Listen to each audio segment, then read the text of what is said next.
నమస్తే కళ్యాణ్ గారు. నమస్తే జయ గారు. కళ్యాణ్ గారు, కిరణ్ అనే ఒక పర్సన్ మనకి మెయిల్ చేశారండి. అతను మెయిల్ చూసినాక నాకు అనిపించింది, ఇలా కూడా ప్రేమిస్తారా, ఈ రోజులో ఇలా కూడా ఉన్నారా, ఇంకా ఈ స్థాయిలో ప్రేమిస్తారా అనిపించిందండి. చాలా అద్భుతంగా ఉంది అతని వర్షన్ అయితే వింటుంటే. బట్ ఒకవైపే మనం మాట్లాడడం కాబట్టి అసలు ఏం జరిగిందో మనం తెలుసుకునే ప్రయత్నం చేద్దాము. కాల్ చేస్తాను మరి ఒకసారి. జయ గారు, నాకు గాఢంగా ప్రేమించే అబ్బాయిలు అంటే ఎంత ఇష్టం మేడం. అవునండి, స్వచ్ఛమైన ప్రేమ అది. హలో కిరణ్ అండి, నమస్తే అండి. నేను జయాని అందమైన జీవితం ప్రోగ్రామ్ నుంచి కాల్ చేస్తున్నాను. కిరణ్, స్టూడియోలో ఉన్నాను. డాక్టర్ కళ్యాణ్ చక్రవర్తి గారు కూడా ఉన్నారు. గుడ్ మార్నింగ్ నాన్న. కిరణ్, ఏదో నీ ప్రేమ గురించి చెప్తావు అని మేడం అంటే వెంటనే కలపండి అని అన్నాను. ఏంటి నాన్న? అదే నేను యాక్చువల్లీ ఒక అమ్మాయిని లవ్ చేశాను. ఎంత? నీ వయసు ఎంత? నా ఏజ్ 26, 27 వస్తాయి. ఎప్పటి నుంచి ప్రేమిస్తున్నావు అమ్మాయిని? ఫస్ట్ ఇయర్ నుంచి చూస్తున్నాను ఆమెని.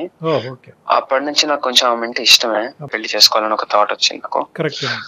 సో అందుకని నేను థర్డ్ ఇయర్ లో ఆమెకి ప్రపోజ్ చేశాను. ఆమెకు కూడా నేను అంటే ఇష్టమే కాబట్టి ఆమె కూడా నన్ను యాక్సెప్ట్ చేసింది.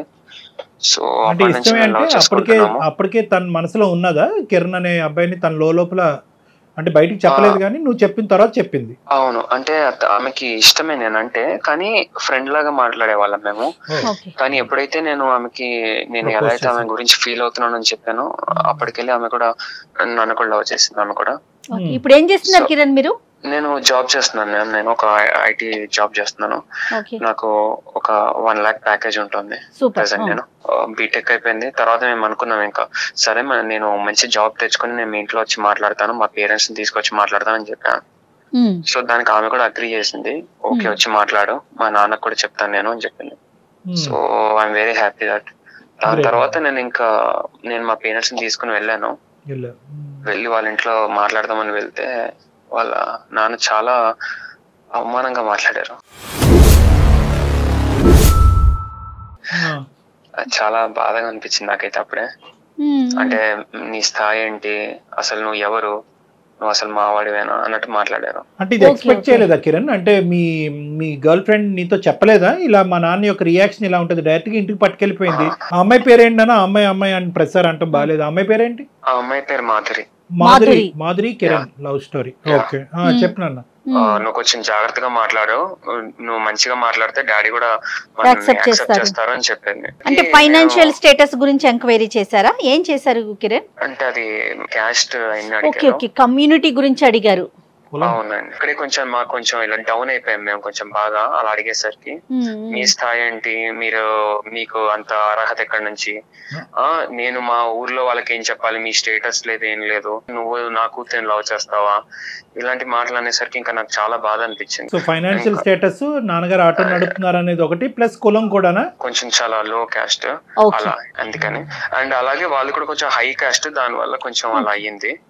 తర్వాత ఇంకా కొంచెం వాళ్ళు అలా మాట్లాడేసరికి మాకు కూడా చాలా బాధ అనిపించింది. మాకు అంటే ఎవరెవరు వెళ్ళారు? నేను మా అమ్మ వెళ్ళాము. మా నాన్న రాలేదు ఆ రోజు.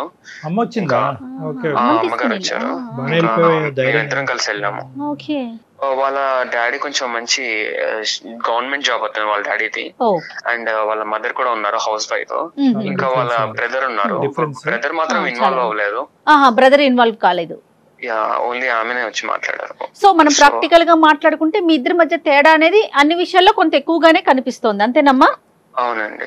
వాళ్ళ నాన్నగారికి, మనకి కాదు, నాన్నగారి విషయంలో ఆయన దృష్టి చూసి అమ్మ చాలా అవమానం ఫీల్ అయిందన్న. చాలా బాధపడ్డారు. ఇంకా అప్పటికి ఇంకా ఎందుకురా మనకి ఇవన్నీ, మన స్థాయికి మనకు అవసరం ఇవన్నీ, మన వరకు మనం చూసుకుని మన దాంట్లో ఎవరైనా ఉంటే చూసుకుంటే అయిపోతుంది అన్నారు. అంతే కదా. కానీ నేను 2 years నుంచి నేను ఏదో వాడుకుని వదిలేయడానికి అని కాదు, నేను ఏదో పెళ్లి చేసుకుని లైఫ్ లో సెటిల్ అవ్వాలని కదా నేను కూడా చేసుకున్నది. అవును, కానీ రెండు వైపుల అంగీకారం లేనప్పుడు అనవసరంగా నువ్వు తల్లిని కూడా తీసుకెళ్లి బాధపడుతున్నావు కదా. ఇక్కడ మీ అమ్మగారు ఇంత అవమానం ఎప్పుడు చూసి ఉండరు ఆవిడ జీవితంలో. నాన్నగారు ఇంకా అదృష్టం కొద్ది రాలే కానీ నాన్నగారు కూడా ఘాటుగానే తగిలి ఉండేది. సో సరే తర్వాత ఏమైంది అన్న? వచ్చిన తర్వాత ఏమైంది? చాలా బాధ అనిపించి ఇంకా మేము ఇంటికి వెళ్ళిపోయాము. ఇంకా మాట్లాడలేదు కొన్ని రోజులు, మేము మాట్లాడుకోలేదు. ఇంకా కొన్ని రోజులు మాట్లాడుకోకపోయినా తర్వాత చాలా రోజులు సరే ఇంకా నేను కొంచెం ఇంకా బాగా జాబ్ చేసి మాది కొంచెం, లేకపోతే నేను నిన్ను చూసుకోవడానికి కొంచెం ఆర్థికంగా నేను కొంచెం డబ్బులు అయినా పెంచుకుని మాట్లాడుతానని చెప్పిన. ఇంకొంచెం సెటిల్ అవ్వాలని ట్రై చేశాడా? అవును, నేను అలా ట్రై చేశాను. సో చేసే ఈ గ్యాప్ లో ఏమైందంటే మ్యారేజ్ చేసేసాడు ఆమెకి. సో ఆమెకి మ్యారేజ్ అయిపోయింది. నేను చాలా అసలు అన్ఎక్స్పెక్టెడ్, అది నేను అసలు అనుకోలేదు మ్యారేజ్ అయిపోతున్నాయి. అప్పటికి ఇంకా నేను కాల్ చేయడానికి చాలా ట్రై చేశాను. కాదు కిరణ్, తను నీతో ఏం టచ్ లోకి రాలేదా? ఇట్లా నాకు పెళ్లి సంబంధాలు రోజులు అసలు ఫోన్ స్విచ్ ఆఫ్ వచ్చింది. ఒక రోజు ముందు నాకు మెసేజ్లు కూడా వచ్చాయి కొంచెం నార్మల్ గా, ప్లీజ్ నాకు కొంచెం మెసేజ్ చేయకు, ఇంట్లో చాలా ఇబ్బందిగా ఉంది అన్నట్టు కొంచెం అలా మెసేజ్ పెట్టారు నాకు. అంతే కాదండి, ఇప్పుడు మీరు వాళ్ళ ఇంటికి వెళ్ళి మాట్లాడొచ్చిన తర్వాత మీ ఇద్దరి మధ్య ఎలాంటి కమ్యూనికేషన్ లేదా? ఉంది, కానీ మామూలుగా ఉంది. ఎలా నాతో మామూలుగా ఇలా మధు చాలా సార్లు మాట్లాడింది. కాదు నాన్న, ఇంకో మ్యారేజ్ సంబంధం చూస్తున్నారా, అబ్బాయిని చేసుకోబోతున్నారు అనేది నీకు హింట్ లేదా? మాధురికి హింట్ లేదా? అసలు మాధురికే లేదా? నాకు తెలీదు, ఆమెకు కూడా తెలియదు. అది అమ్మాయి కూడా తెలియదు. మాకు సర్ప్రైజ్ గా తీసుకొచ్చారు, ప్రెషర్ పెట్టారు, పెళ్లి చేశారు. అవును, అది ఒక నెల రోజుల ముందు నుంచి మేము అసలు మాట్లాడుకోలేదు. ఆమెకు పెళ్లి అయ్యే నెల రోజుల ముందు నుంచి మేము మాట్లాడుకోలేదు అసలు. మాధురి పెళ్లి అయిన తర్వాత ఎలా ఉంది, నీతో టచ్ లో ఉందా? అది అంటే మేమిద్దరము ఎలా కలిసామంటే, మళ్ళీ ఒక ఫ్రెండ్ ఉన్నారు మాకు, కామన్ ఫ్రెండ్. మేమిద్దరము ఆయన పెళ్లిలో కలిసాము అసలుకి. అప్పటి వరకు మీ కమ్యూనికేషన్ అంటే ఎంత గ్యాప్? అది ఎంత గ్యాప్? అది దగ్గర ఒక 8-9 months, దగ్గర ఒక 1 year అని ఉండొచ్చు. మాధురికి 1 year పెళ్లి అయిన తర్వాత మళ్ళీ మీరు కలుసుకోవటం. అవును, ఈ మధ్యలో మళ్ళీ 1 year. నీ మధ్యలో ఉన్నానా? మేము ఇంకా నేను పెళ్లి అయింది కాబట్టి నేను ఇంకా డిస్టర్బ్ చేయాలనుకోలేదు. ఎందుకంటే నాకు ఆమె హ్యాపీగా ఉంటుంది, వాళ్ళ నాన్న తెచ్చిన సంబంధం కదా అనుకున్నాను అలా. సో ఇంకా మేము 1 year తర్వాత కలిసాము. కలవడం కూడా ఎలా ఉందంటే తన మ్యారేజ్ లైఫ్ అసలు చాలా ఇబ్బందిగా ఉందంట. అసలు అతను వాళ్ళ కులం అతనే, అంటే వాళ్ళ తెలిసిన వాళ్ళ, అంటే వాళ్ళ నాన్నగారు తీసుకొచ్చిన పెద్దలు నిర్ణయించిన సంబంధమే అంతే. అవునండి, అయితే వాళ్ళే కాబట్టి ఇంకా ఆమె కూడా ఒప్పుకున్నాక చాలా బాధలు పడింది. అతను కూడా వేరే వాళ్ళతో తిరగడం, బయట వేరే అమ్మాయితో తిరగడం, ఆమెని ఇట్లా మొత్తం ఇలా ఆమె మీద కిరసనాయిలు పోసేసేవారు ఊరికే, అంటే ఇలా ఊరికే అంతే. అంతేగాని అలా చంపేయడం ఏం కాలేదు. ఊరికే అలా థ్రెటనింగ్ చేయడము, లేకపోతే చాలా ఇబ్బంది పెట్టి ఆమె జుట్టు పట్టుకుని లాక్కుని వెళ్ళడం, ఆయన ఇలా ఏం చేశారంటే ఇంట్లో చాలా సాడిస్ట్. వాళ్ళిద్దరి మధ్య గొడవలకి కారణాలు ఏంటి అంటే వాళ్ళ నాన్న చెప్పారేమో అని. ఎందుకంటే ఆమె నాకు ఇవన్నీ చెప్పలేదు క్లియర్ గా, ఎందుకు ఏంటి అనేది చెప్పలేదు. ఏంటి కారణం అంటే ఇది అవన్నీ అడక్కు, నాకు మళ్ళీ గుర్తు చేసుకోవాలని లేదు అని చెప్పింది ఆమె. ఇంకా కానీ నీదైతే కాదు కదా, అంటే నువ్వు తన జీవితంలో పాస్ట్ లో ఉన్నావు అనే ఉద్దేశంతో, అనుమానంతో ఆడి ఇలా ప్రవర్తించేవాడా? ఇంకేదో వేరే రీజన్ అయితే అయ్యి ఉండదు, ఎందుకంటే అదే అయ్యి ఉంటుంది నాకు తెలిసి. కానీ మాధురి మాత్రం నీకు తెలిసినంత వరకు పెళ్ళయిన తర్వాత నిన్ను తీసి పక్కన పెట్టిందా, లేదంటే ఇంకా తన మనసులో నువ్వే ఉన్నావా కిరణ్? ఆ తర్వాత అదే మేము పెళ్లిలో కలిసి ఇంకా మాట్లాడుకున్నాము. ఇంకా అప్పుడు వాళ్ళిద్దరు డివోర్స్ తీసేసుకున్నారు. డివోర్స్ అయిపోయింది. డివోర్స్ అయిపోయాక నేను అడిగాను, సరే నేను వచ్చి మరి మీ నాన్నతో మళ్ళీ మాట్లాడతాను, నాకు పర్వాలేదు ఏమన్నా కూడా, ఇప్పుడు నా దగ్గర నేను స్టేటస్ ఇవన్నీ అనుకుంటే కనుక నేను కొంచెం సంపాదిస్తున్నాను కదా డబ్బులు అయితే, కాబట్టి నేను వచ్చి మాట్లాడతాను అని చెప్పా. ఫైనాన్షియల్ గా స్ట్రాంగ్ అయ్యాడు కదా. ఫైనాన్షియల్ గా స్ట్రాంగ్ ఒకటి, కులగోత్రాలను నమ్మి నీకు నచ్చినటువంటి పెళ్లి ఫ్లాప్ అవుతుంది కాబట్టి లవ్ మ్యారేజ్ పెర్ఫెక్ట్ రా బాబు అని చెప్పి అతనికి ఒక ఎగ్జాంపుల్ ఇవ్వడానికి ఇతనికి అవకాశం ఉంది. అవును, కానీ అతని బుద్ధి ఎంతవరకు ఆ తర్వాత నేను మళ్ళీ వెళ్ళి కమ్యూనికేట్ అయ్యాను వాళ్ళ డాడీతో, మాట్లాడడానికి వెళ్ళాను. వెళ్ళాక వాళ్ళ నాన్నేమో మా కూతురు నేను ఇంట్లోనే పెట్టుకుంటాను, వేరే మా కులంలో ఉన్న వాళ్ళకి ఎవరికైనా ఇచ్చి పెళ్లి చేసుకుంటానేమో కానీ నీకు మాత్రం ఇవ్వను. ఈసారి అయితే మీ అమ్మనైతే తీసుకెళ్లే కదా? నేను లేదు, నేను ఒక్కనే వెళ్ళి మాట్లాడాను. ఇంట్లో అయినా ఉంచుకుంటాడంటే కానీ వేరే కమ్యూనిటీలో పెళ్లి చేయడట. అదేలేండి, కానీ ఇక్కడ మాధురి పాత్ర ఏంటన్నా నాకు అర్థం కావట్లేదు. మాధురి పాత్ర ఏంటి అసలు? ప్రేమించుకోవటం అంటే కనుక ఇంక అంతేనా? వన్ సైడెడ్ సెల్ఫ్ గోలేనా? నీ గోల్ నువ్వు కొట్టుకోవటమేనా? అమ్మాయి ముందుకు రాదా? ఒకసారి అలా అయ్యింది నాన్న, నీ వల్లే అయ్యింది, నా ప్రేమించిన వాడిని దూరం పెట్టాం, మళ్ళీ రెండోసారి వచ్చాడు, మళ్ళీ ఆడి మేడ చుట్టూ ఉరితాడు పెడతాం ఏంది? గట్టిగా మాట్లాడదా మాధురి? ఇంకా అంటే వాళ్ళ నాన్న అంటే చాలా ఇష్టం ఆమెకి, చాలా బాగా చూసుకున్నాడు. కాదు కిరణ్, నానంటే చాలా ఇష్టం. మరి నువ్వంటే ఏంటి? నేనంటే కూడా ఇష్టం. అందుకే వాళ్ళ నాన్న ఎట్లా కుదురుతుంది? చాలా సార్లు మరి అడిగాను. ఒప్పించుకోవాలి కదా. అన్ని ప్రాబ్లమ్స్ అన్ని ఈ కోడ దగ్గరే వస్తున్నాయి. అవ్వ కావాలి బొవ్వ కావాలంటే అవ్వదు. ఆ తీసుకొచ్చిన బొవ్వ ఎలా ఉందో అనేది ఇంతకు ముందు ఆ అమ్మాయి అసలే రుచి చూసింది. కిరసనాయలు కూడా మీద పోయించుకుంది 1-10 సార్లు. అంటే వాళ్ళ నాన్న ఎప్పుడు ఒప్పుకుని ఉండేవాడు? ఆ అమ్మాయి మీద కిరసనాయలు పోసేసి అగ్గిపొల్ల గీసేసిన తర్వాత ఒప్పుకుంటాడా? అడిగినోడు లేక. సరే ఇప్పుడు మా దగ్గరికి ఎందుకు వచ్చావు? అంటే తనకి నేనంటే చాలా ఇష్టం, కానీ వాళ్ళ నాన్న చెప్పినట్టే విందాం అన్నట్టు ఆమె అనుకుంటోంది. అంటే వినటం అంటే ఏంటి? వాళ్ళ కమ్యూనిటీలోనే మళ్ళీ పెళ్లి చేసుకోవాలనా?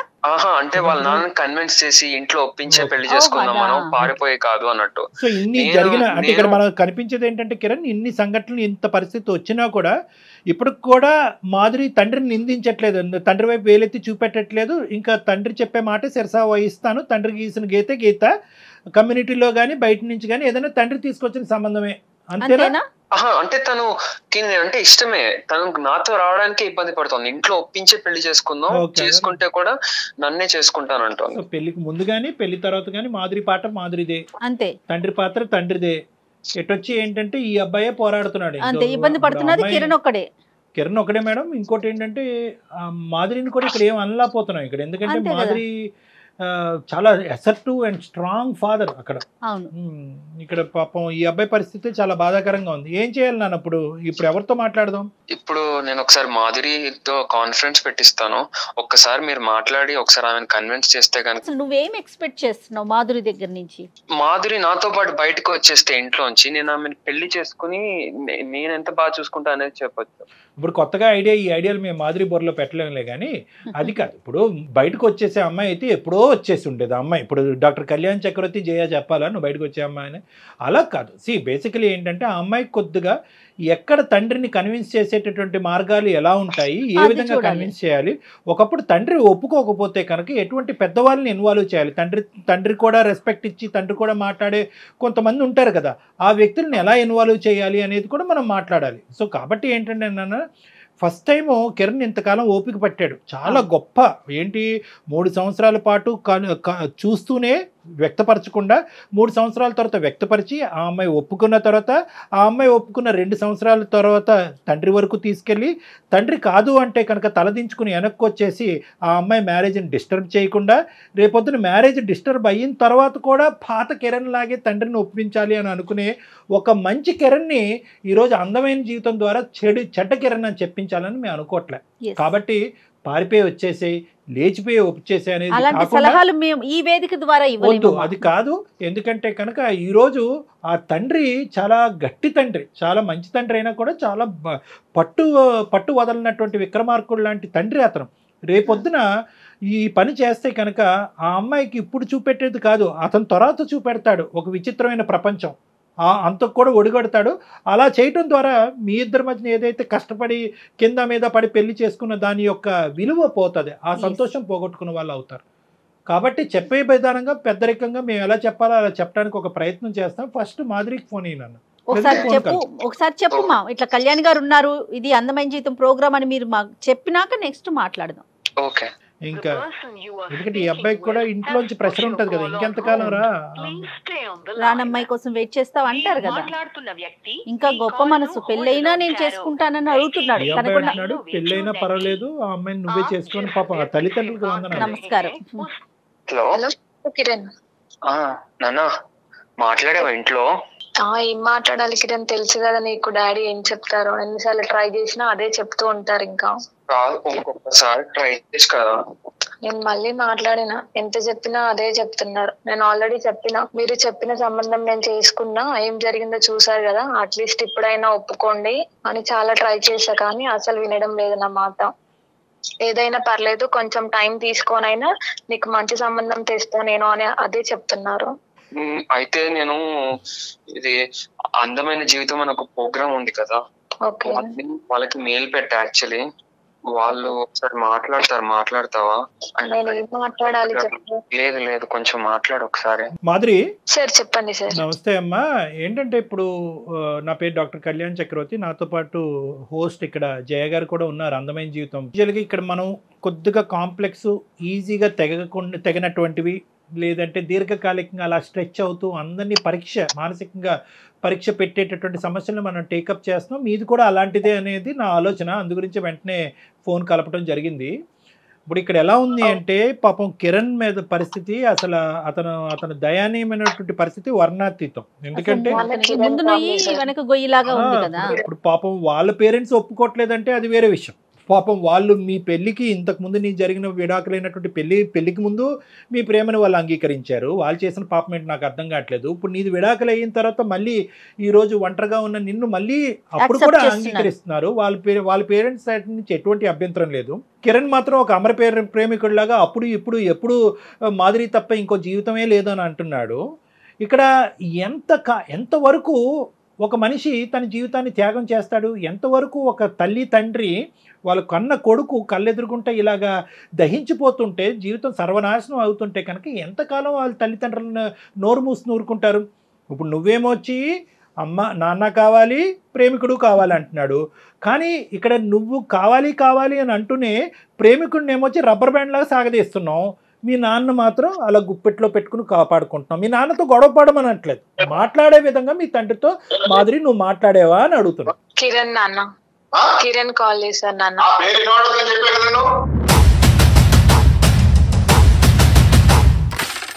అంటే ఏదో మాట్లాడడానికి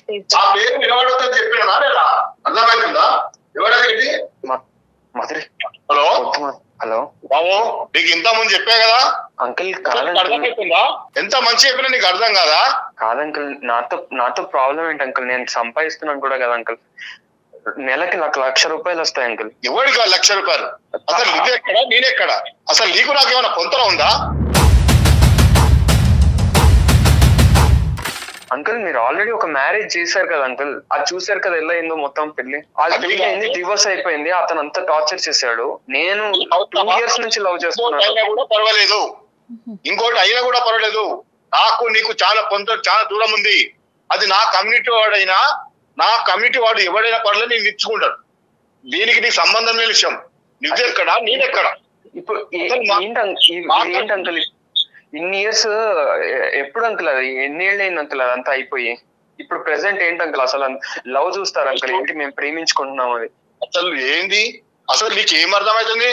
అసలు నేను ఎవరు అనుకుంటున్నావు? ఇంతకి నీ ఆలోచన ఏంది? నీకు ఎంత అనుభవం ఉంది? అసలు నీ కమ్యూనిటీ ఏంది, నా కమ్యూనిటీ ఏంది? అర్థమవుతుందా? ఏం ప్రేమ పెళ్లిళ్ళు ఇవేనవి?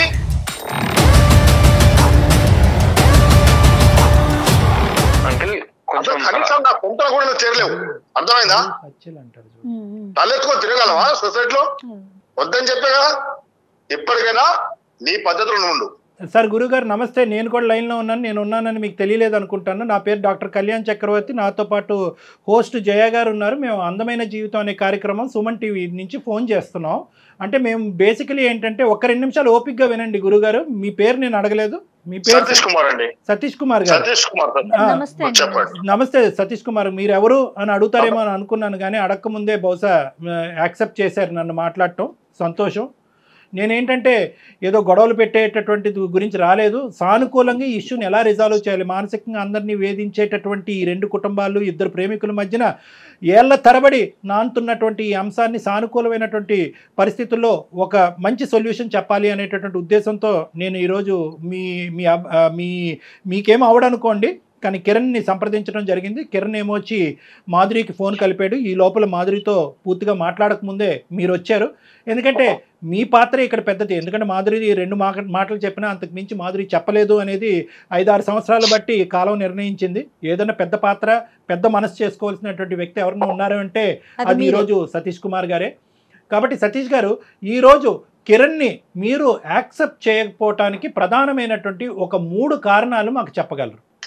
ఓకే సార్, ఇప్పుడు మీకేం సార్ అక్కడ కూర్చున్న చూసినంత మాత్రాన ఇక్కడ నాకు సొసైటీ ఇలా నేను తలెత్తుకొని తిరగడానికి మీరు ఎక్కడ కూర్చున్నారో మీ కారణాలే చెప్పమంటున్నారు. మా కుర్చీ గురించి మీకు అనవసరం. మీ కారణాలు ఏంటో చెప్పండి. సార్ మీకెందుకు? నా ఫ్యామిలీలో మీరు వచ్చి చెప్పడం ఏంటి? కాదు అసలు అర్థమైపోయింది. ఒకటి, ఇది మీ ఫ్యామిలీ, మీ యొక్క హక్కుల నుంచి పరిధులు దాటి ఒక సామాజిక పరమైనటువంటి అంశం ఎక్కడో చోట ఒక పెద్దవాళ్ళు ఇన్వాల్వ్ అవ్వాల్సినటువంటి పరిస్థితికి వచ్చింది. ఎప్పుడైతే కనుక మీ అమ్మాయికి కిరణ్ వద్దు అని చెప్పి ఫస్ట్ అటెంప్ట్లో మీరు అన్నారో, ఎప్పుడైతే కిరణ్ విత్డ్రా అయిపోయాడో అప్పుడు మీకు కావాల్సిన పెళ్లి మీరు చేశారో అక్కడి వరకు ఇది మీ కుటుంబం ఇష్యూ.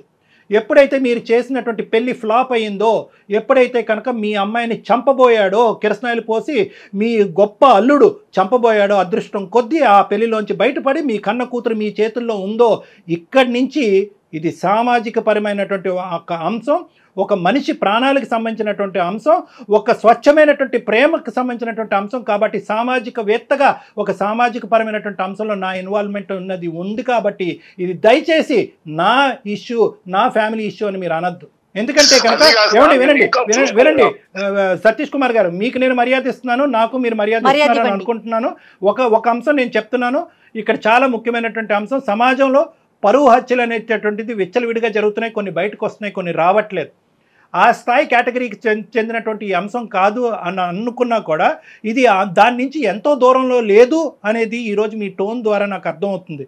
కాబట్టి ఈరోజు నేను అడిగినటువంటి ప్రశ్నకి నా ఇష్టం, నా కుటుంబం అనే మాటలు కాకుండాని ఒక 3 ప్రధానమైనటువంటి అంశాలు కిరణ్లో లేనటువంటివి, మిగతా మీరు చూసేటటువంటి సంబంధాల్లో ఉన్నటువంటివి ఏంటన్నది నాకు చెప్పండి. కిరణ్ ఎందుకు మీరు తిరస్కరిస్తున్నారు, ఎందుకు యాక్సెప్ట్ చేయలేకపోతున్నారు? నేను చెప్పేది కొంచెం అర్థం చేసుకోండి సార్. మా వయస్సుకు మేము చేసే పనులకి మా కమ్యూనిటీ పోతేనే మాకు రేపు ముందడుగు వేయడానికి వస్తుంది. మాది పెద్ద బలగము. మా ఫ్యామిలీలో ఎక్కడ పోయినా ఎటు పోయినా కానీ చిన్నదైనా పెద్దదైనా చాలా పెద్ద బలగం. తలెత్తుకొని తిరగాలనుకున్నా పొంతన లేని సంబంధాలు పట్టలేము సార్, కరెక్ట్ కాదు. ఎందుకంటే నేను ఇంటికి పెద్ద కుటుంబంలో పెద్ద మనిషిని, నాకంటూ ఒక 10 మందిలో పలుకుబడి ఉంది. దీన్ని ఎదిరించి నా కులాన్ని ప్రోత్సహించకుండా నేను పిల్లల్ని చేస్తే నాకు రేపు పరువు ఏమైతుంది? అసలు కనీసం తిరగలరా? ఒకటే ఒక్క మాట అండి, ఈ రోజు నా పిల్ల ప్రాణాలతో ఉంది కాబట్టి నా పరువు, నా చుట్టాలు, నా బలగం, నేను పెద్ద మనిషిని అంటున్నారు. ఆ అమ్మాయిని అతను మీరు సో కాల్డ్ ఒక పర్సన్కి ఇచ్చి పెళ్లి చేశారు. ఆ అబ్బాయి చంపేసి ఉన్నట్లయితే ఈ పరువు, మర్యాద, మీ పెద్దరికం ఏమయ్యేది? కరెక్ట్ అమ్మా. ఇప్పటికైనా కూడా అదే నా సొసైటీ వాడైతే నాకు పర్వాలేదు, అయితే ఇంకొకటి చేస్తా. ఇంకా కొంచెం కాదండి, ఎన్ని హింసలు పెడుతున్నా, ఎన్ని బాధలు పెడుతున్నా మీ కమ్యూనిటీలో పర్సన్ అయితే పర్వాలా, బయట మనిషి అయితే యాక్సెప్ట్ చేయరు, అంతేనా మీరు చెప్పేది? కరెక్ట్ కదమ్మా. ఇప్పుడు ఎట్లా అంటే ఒకసారి మీరు చూడండి, మీరు ఎన్ని చూస్తలేరు బయట, మా ఊర్లో చూస్తారా, పక్క ఊర్లో చూడండి ఎంత ఇప్పటికీ ఊర్లో కులం నుంచి వివేయడము, ఊరు బయట పెట్టడము, వాళ్ళకు మంచి అయినా మేము మాకు ముచ్చడైనా ఎవరికి పోకుండా ఎంత ప్రాబ్లం అయితే తెలుసా? ఆ పిల్లలకి ఏం తెలుసమ్మా?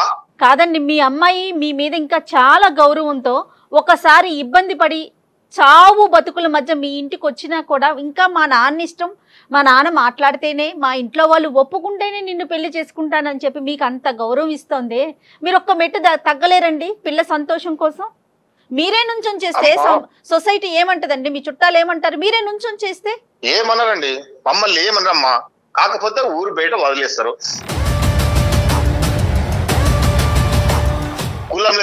ఇంకా ఏ రోజుల్లో ఉన్నామండి, ఇంకా ఏ రోజుల్లో ఉన్నాం మనం. సతీష్ కుమార్ గారు, ఇప్పుడు మీ ఆ అబ్బాయి పాపం పిచ్చోళ్ళ లెక్క ఈ సంవత్సరం పాటు సరే ఎప్పటికైనా మా మామ వచ్చి కాబోయే మామని అతను ఊహించేసుకుంటున్నాడు, ఎప్పటికైనా అతని అమ్మాయి అవుతాడని చెప్పి సంవత్సరం పాటు, బహుశా సంవత్సరంలో విడాకులు అయింది కాబట్టి సంవత్సరం వెయిట్ చేశాడు. ఆ అబ్బాయి ప్రేమ, ఆ అబ్బాయి మనసు చూస్తే కనుక 10 సంవత్సరాలన్నా వెయిట్ చేసే వ్యక్తిలాగా నాకు అనిపిస్తున్నాడు. అంత స్వచ్ఛమైనటువంటి కుర్రోడు ఎక్కడ దొరుకుతాడండి? ఏ కులంలో దొరుకుతాడు? ఏంటి కులం ఏంటి, గోత్రం ఏంటి? ఇందాక నుంచి మిమ్మల్ని అబ్బాయి పిచ్చోళ్ళలాగా ఏమంటున్నాడంటే ఈ 1 year పాటు నా స్థితిగతులను ఇంప్రూవ్ చేసుకుని ఇంకొద్దుకు సంపాదిస్తే కనుక అప్పటికైనా నా మాధురి వాళ్ళ తండ్రి సతీష్ కుమార్ గారు ఒప్పుకుంటారేమో అని చెప్పి ఇంకా అపోలో ఉన్నాడు. ఇతను ఏంటంటే మీకు అర్థం కానటువంటి అంశం ఏంటంటే, బహుశా కరోనా అనేటటువంటి ఒక పాండమిక్ ఒక చాలా చిన్న ఇన్ఫెక్షన్ ఏమో, ఈరోజు కులం అనేటటువంటిదే ఒక పెద్ద ఇన్ఫెక్షన్ ఏమో. ఇది ఒక వ్యాధి అండి.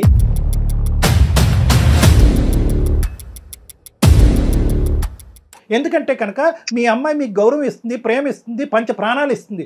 ఈరోజు మీ కళ్ళెదురుకుంటా మీ కూతురు చనిపోబోయేటటువంటి కూతురు ఈరోజు అదృష్టం కొద్దీ మీ పక్కన నిలబెడితే అది తీసి పక్కన పెట్టేసి ఈరోజు ఏమండి వచ్చినవాడు దొంగోడైనా టెర్రరిస్ట్ అయినా ఎవడైనా పర్వాలేదు, గోత్రంలో కులగోత్రం ఒకటి మ్యాచ్ అవుతే చాలు వాడిని మా అమ్మాయికి ఇచ్చి కట్టబెడతానంటే కనుక కరోనా కంటే పెద్ద వ్యాధి కాదండి ఇది.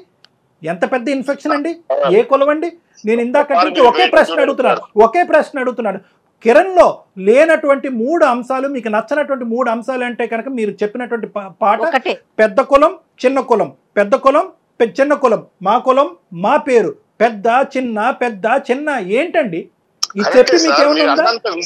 నాకు సొసైటీలో తిరగాలంటే మా ప్రాపర్టీకి నా పేరులో ఉన్న ఆస్తులు కానీ మా పాప పేరు మీద ఆస్తులు కానీ ఒక రకంగా ఏ దాన్ని చూసుకున్నా కిరణ్ కు మాకు పొంతన లేదు. కులం కలిసింది ఇంతకుముందు నన్ను ఇంకా ఇంప్రూవ్ చేసుకుని నాకు కొంచెం మంచి తమ్ముడు నువ్వు ఎంత కష్టపడినా, నువ్వు ఎంత ఇంప్రూవ్ చేసుకున్నా నీ కులాన్ని మార్చుకోలేగా. సంపాదించిన ఆ పెద్ద మనిషికి కనిపించేటటువంటి ఒకే ఏంటంటే కులం. నువ్వేమనుకుంటున్నావు అంటే కనుక మిగతా అంశాల్లో నేను పెరుగుతూ పెద్ద అయ్యి కనుక ఇతను ఒప్పుకుంటాడేమో అనుకుంటున్నావు. కాదు, ఆ పెద్ద మనిషికి కనిపించేటటువంటి ఒకటే అంశం ఏంటంటే అది మనిషి ప్రాణాల కంటే ఎక్కువగా చూసేటటువంటి ఒక అంశం ఏంటంటే కులం. ఆ కులం అనేటటువంటి వ్యాధి, ఆ కులం అనే వ్యసనం ఇతని మనసులోంచి తీస్తే గానీ మాదిరి నువ్వు ఒకరెవరు. అది సాధ్యమా కిరణ్? నా బిడ్డ అంటే నాకు ప్రేమ లేదా సార్? నా బిడ్డ అంటే కనీసం చిన్నప్పటి నుంచి ఎంత గారాభంగా పెంచాలో తెలుసా? ఆమె ఏడ పాదం పెడితే మట్టెడుతాను ప్రేమతో పెంచుకున్నా. కానీ నా బిడ్డ ఈ రోజు సార్ నేను కూడా అలాగే చూసుకుంటాను, నేను కూడా ప్రేమగానే చూసుకుంటాను సార్. నీవు చూసుకున్నా కాదు, ఇప్పుడు నా బిడ్డకు జరిగిందంటే బాధపడడం కాదు. మళ్ళీ చెయ్యకుండా మళ్ళీ ఇప్పుడైనా నా కమ్యూనిటీ వాడై ఉండాలి. చాలా ఎక్కువ మాట్లాడారు మా సతీష్ కుమార్ గారు. మీరు మీ కమ్యూనిటీకి శతకోటి వందనాలు. మీలాగా ఆలోచించేటటువంటి వాళ్ళందరికీ ఇంకో శతకోటి వందనాలు.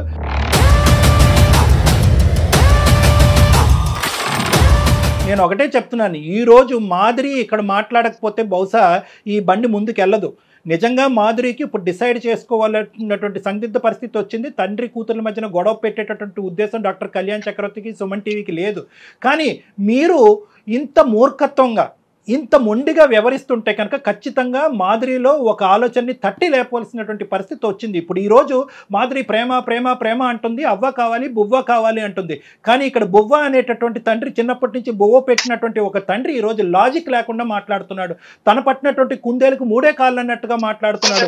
ఒక వ్యసనానికి, కులం అనేటటువంటి వ్యసనంలో మునిగిపోయి ఉన్నాడు. ఇటువంటి వ్యక్తికి ఈరోజు నేను కౌన్సిలింగ్ చేసి ఆ కులం అనేటటువంటి పరిస్థితిని తీయగలనా? ఏమండి, ఒక తప్పుడు పెళ్లి చేశారు, ఆలోచించకుండా ఒక తాగుబోతుకి ఇచ్చి పెళ్లి చేశారు. ఒక అనుమానించేటటువంటి ఒక వ్యక్తికి, చంపేబోయేటటువంటి ఒక వ్యక్తి పెళ్లి చేశారు. ఎక్కడుందండి మీ కులం? ఆ కులం వచ్చి అప్పుడు మాట్లాడలేదా మీతో? ఆ కులం వచ్చి మాట్లాడలేదా? ఏ సతీష్ కుమార్ ఏం చూసావు, ఏం చేసావు? అల్లారు ముద్దుగా ప్రేమించి పెళ్లి చేసావు, ప్రేమించి బాగా పెంచుకున్నాను నా కూతుర్ని అన్నావు. మరి ఇలాంటి సంబంధం తీసుకొస్తామని చెప్పి మీ వైపు ఎవరు వేలెత్తి చూపెట్టలేదా? మిమ్మల్ని కులం నుంచి బహిష్కరించలేదా? సార్ ఒక్కసారి తప్పు జరిగిందని నన్ను అనుకుంటే ఇంకొకసారైనా, ఈసారి నా చేసిన తప్పు మళ్ళీ చేయకుండా నా సొసైటీలో ఎవరైనా పర్లేదు, కనీసం ఏదైనా అతనికి ఇచ్చి చేసి.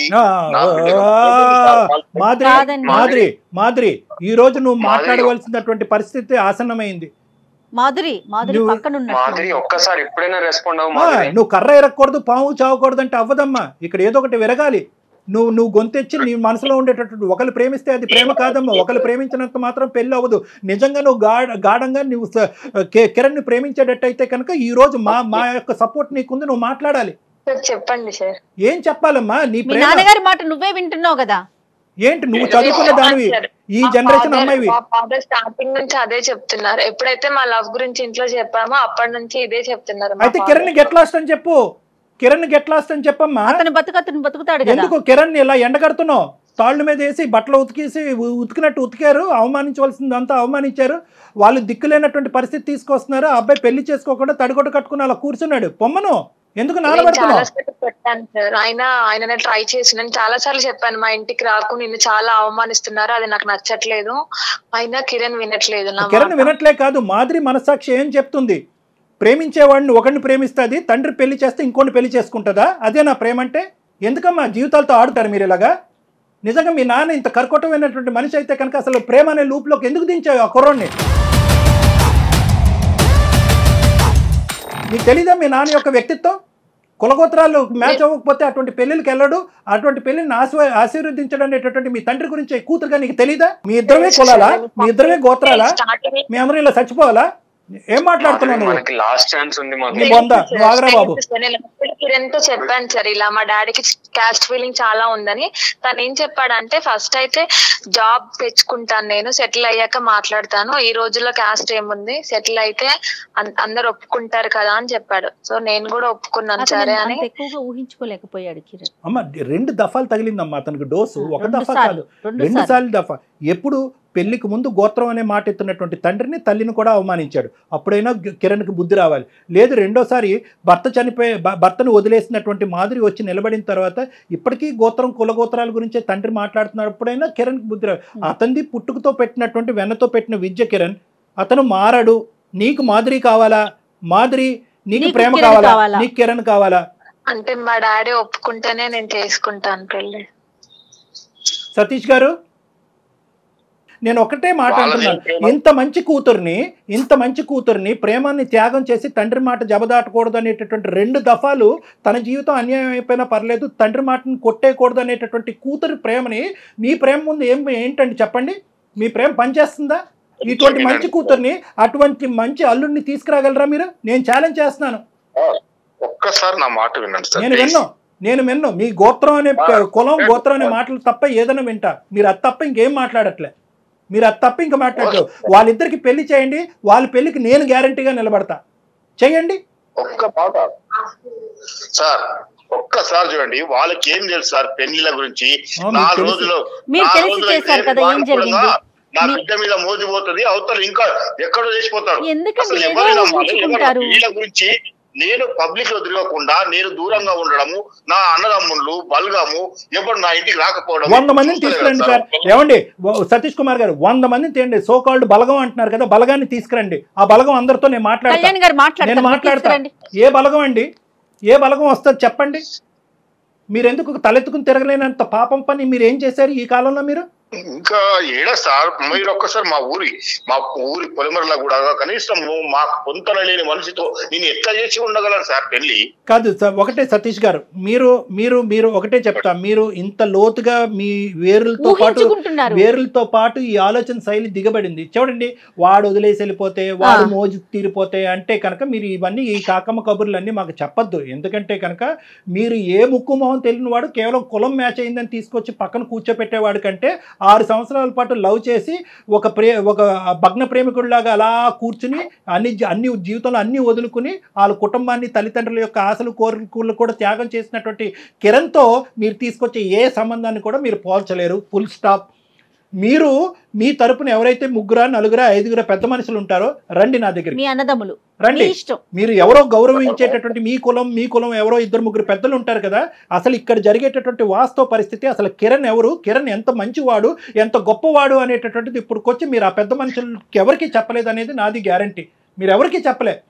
వాళ్ళు గోత్రం కులం అంటున్నారు, మీరు అది నమ్ముతున్నారు. కాబట్టి ఎవరైతే ఒక 4, 5 పెద్ద మనుషులు తీసుకుని నా దగ్గర రండి. మీరు రండి నా దగ్గర, మనం కూర్చుందాం. కిరణ్ కూడా పిలిపిద్దాం, మాధురిని కూడా కూర్చోపెడదాం, మనందరం కూర్చుని మాట్లాడుకుందాం. అంతేగాని దయచేసి ఈ ప్రేమని ఇలా తొక్కేయద్దు. ఇది నా విన్నపం. 2 చేతులు ఎత్తి దండం పెడుతున్నా. సతీష్ గారు, డాక్టర్ గారు ఏం చెప్తున్నారు ఒకసారి ఆలకించండి దయచేసి. చెప్పట్లేదు, వేదన. 4 అన్నదమ్ములు కలిసి వచ్చినప్పుడు వాళ్ళు ఒప్పించండి. మీరు అన్నట్టు కదా గ్రాండ్ గా పెళ్లి చేసేద్దాం. ఓకే, వాళ్ళు ఒప్పించాలంటారు నన్ను. ఆ 4 ఒప్పించాలా? వాళ్ళు ఒప్పిస్తే మీరు ఒప్పుకుంటారా? ఖచ్చితంగా సార్. ఓకే, ఆ 4 ఎవరు ఒప్పుకున్నా నేను మీ ముందే గ్రాండ్ గా పెళ్లి. నేను ప్రపోజ్ చేసిందే కాబట్టి నేను యాక్సెప్ట్ చేస్తాను, అదే నాకు అభ్యంతరం లేదు. కానీ ఇక్కడ ముఖ్యంగా కిరణ్ నీకు చెప్తున్నాను. కిరణ్ ఇక్కడ, హలో కిరణ్, చెప్పండి. దేనికన్నా ఒక హద్దు ఉంటుంది, అర్థమైందా? అలాగే ప్రేమకి త్యాగానికి కూడా ఒక హద్దు ఉంటుంది. దయచేసి అర్థం చేసుకో. ఏం మాధురి, నువ్వేమంటావు? మీ నాన్నగారు ఒక కండిషన్ పెట్టారు, దానికి డాక్టర్ గారు ఓకే అన్నారు. ఎందుకంటే మీ ఇద్దరిని కలపాలన్న సదుద్దేశంతో. నీ పాత్ర ఇక్కడ చాలా గట్టిగా ఉందమ్మా. ఓకే మేడం, నాకు కూడా ఇష్టమే. అంటే ఇన్ని రోజులు డాడీ అసలు కిరణ్ పేరు ఎత్తితేనే చాలా చిరాకు పడేవాళ్ళు. ఇప్పుడు సార్ చెప్పాక అట్లీస్ట్ ఈ మెట్టైనా దిగారు కదా, నాకు కొంచెం హోప్స్ ఉన్నాయండి. ఇప్పుడు మీరు వాళ్ళని కూడా ఒప్పిస్తారు, మా పెళ్లి జరిపిస్తారని కొంచెం నమ్ముతున్నాను. Thank you so much madam. చూద్దాం, మా వంతు ప్రయత్నం మేము చేస్తాం. మీరు రెండు వైపులు ప్రతి కేసులో నేను చెప్తాను కదా, 2 ద్వారాలు తీసి ఉంచండి. అంటే ఏంటంటే కనుక వాళ్ళు ఒప్పుకుంటే ఏంటి, ఒప్పుకోకపోతేనేంటి, 2వ ఆప్షన్ కూడా మీరు ఓపెన్ గా పెట్టుకోండి. ఓకేనా? మిగతావన్నీ మనం కలిసి మాట్లాడుకుందాం. ఓకేనా? Okay sir. Okay Kiran. Satish గారు ఉంటామండి. నమస్తే. మాకు మీతో మాట్లాడినందుకు అవకాశం కల్పించినందుకు, మా యొక్క విజ్ఞప్తిని మన్నించి సానుకూలంగా స్పందించినందుకు ధన్యవాదాలు. నమస్తే అండి. Thank you. మీరు మెట్టి దిగినట్టే ఉన్నారు. కిరణ్ కూడా స్ట్రాంగ్ గా చెప్పండి. ఒకసారి పెళ్లి అయిపోయిన తర్వాత పాత విషయాలు తవ్వకూడదు, చాలా జాగ్రత్తగా ఉండాల్సిన పరిస్థితి. ఎందుకంటే సుమన్ టీవీ తరపున అండ్ మీరు మనమంతా ఇన్వాల్వ్ అయ్యి అతని పెళ్లిని ఒప్పించబోతున్నాం అని అనుకుంటున్నాను నేను. అంటే జయ గారు, ఇప్పుడు ఓకే, ఇది కిరణ్ ఇష్యూలో మనకి ఇంత అదృష్టం ఉంది కాబట్టి, ఎందుకంటే ఆయన అతను మాట్లాడారు కాబట్టి మీరెవరు చెప్పేదని ఫోన్ పెట్టేస్తే మనం ఏం చెప్పలేం. ఎందుకంటే ఇంతకుముందు మనం మాట్లాడుకున్నట్టుగా ఈ కుల అనే బేసిస్ మీద జరిగేటటువంటి పరువు హత్యల వరకు దారి తీయకపోయినా కూడా చాలా అవమానకరమైనటువంటి హింసాత్మకమైనటువంటి సంఘటనలు జరగటం వల్ల సూసైడ్ వరకు దారులు తీసేటటువంటి సందర్భాలు ఎన్నో చూస్తున్నాం. అట్లీస్ట్ మనం ఈ చేసేటటువంటి ఒక ఎపిసోడు ఆ విధంగా ఇందాక నుంచి 1-10 సార్లు అన్నాను, కరోనా కంటే పెద్ద వ్యాధి అని నేను ఎందుకు అన్నానంటే కనుక అటువంటి స్ట్రైకింగ్ వర్డ్స్ మనం కొన్ని మాట్లాడితే అట్లీస్ట్ ఆ మాట వినైనా కూడా ఈ కులం అనేటటువంటి ఒక సబ్జెక్టు, ప్రేమ అనేటటువంటి గొప్ప హ్యూమన్ బేసిస్ మీద నడిచేటటువంటి ఒక మానవత్వంతో కూడినటువంటి ఒక పవిత్రమైనటువంటి దాన్ని అడ్డుకట్టు వేయలేదు అనేది వాళ్ళకి తగులుతుంది, ఆ విధంగా అనిపిస్తుంది అనే ఉద్దేశంతో నేను ఆ మాట అన్నాను. తప్పకుండా అండి, మీరు చెప్పింది 100% ట్రూ కళ్యాణ్ గారు. చూద్దామండి వాళ్ళు ఎంతమంది వస్తారో, ఏం మాట్లాడాల్సిన పరిస్థితి మీకు వస్తుందో, ఎట్లయినా మీరు వాళ్ళని ఒప్పిస్తారని నేనైతే అనుకుంటా ఉన్నాను. చూద్దాం. నమస్తే. సుమన్ టీవీలో మీ పర్సనల్ అండ్ బిజినెస్ ప్రమోషన్స్ కోసం కింది నెంబర్కి కాంటాక్ట్ చేయండి.